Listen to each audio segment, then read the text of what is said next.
দলের সঙ্গে জোট করেছে যে দলটি বাংলাদেশের স্বাধীনতাতে বিশ্বাস করে।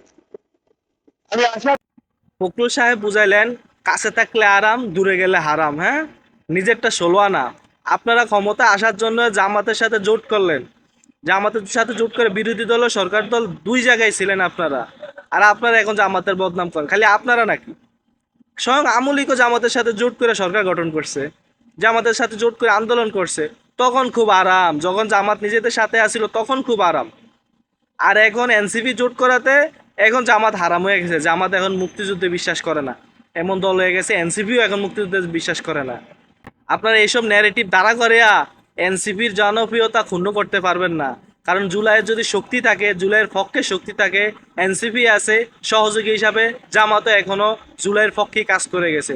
যদি জুলাইয়ের সাথে গাদ্দারি করে থাকেন, এই জুলাইয়ের গাদ্দার হয়ে থাকেন, তাহলে আপনারা ফখরুল সাহেব এটা মনে রাখবেন।